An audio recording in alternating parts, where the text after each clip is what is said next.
Sunu Presse à la présentation, Mam Anta Diamé. Bonjour. Les quotidiens de ce vendredi évoquent les derniers développements de la campagne électorale qui tire à sa fin en direction du scrutin de ce dimanche. À quelques heures de la fin de cette campagne éclair, les journaux insistent sur les dernières cartes jetées par les différents candidats en lice pour tenter de convaincre les électeurs.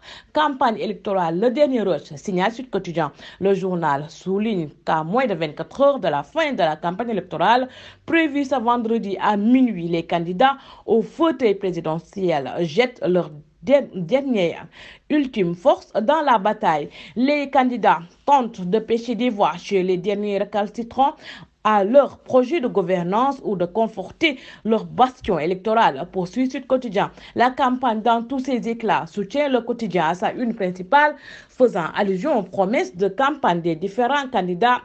Amadou Ba, le candidat de la majorité sortante, annonce 1000 milliards alors que le candidat Boubacar Camara annonce une enveloppe de 8 000 milliards de francs CFA pour le secteur de l'éducation, rapporte le journal.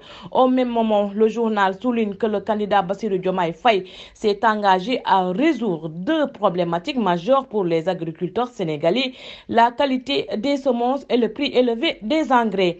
Le Conseil constitutionnel ne va pas examiner le désistement de deux candidats, nous annonce le journal Vox Populi sous le titre Dernières heures pour convaincre. Le journal Libération rapporte les déclarations de plusieurs candidats.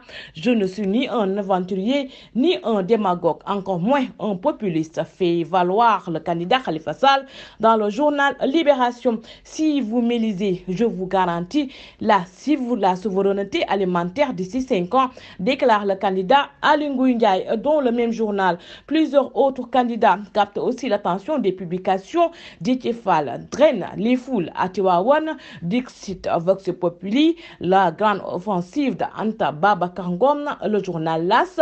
Mame Boye Diao veut redonner espoir aux jeunes, Le Soleil, ou encore Khalifa Sall, prêt à incarner le changement, nous dit le critique.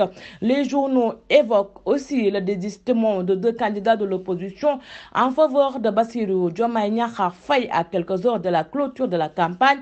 Ces deux candidats issus des rangs du passé d'Ousmane Sonko ont déclaré avoir désisté en faveur de la coalition Diomaye Faye président. Mais les sages du Conseil constitutionnel ont éconduit Habib Sy et Cheikh Tidiane Dièye en refusant de prendre le courrier de renonciation et leur donnent rendez-vous le 24 mars, rapportent Les Échos.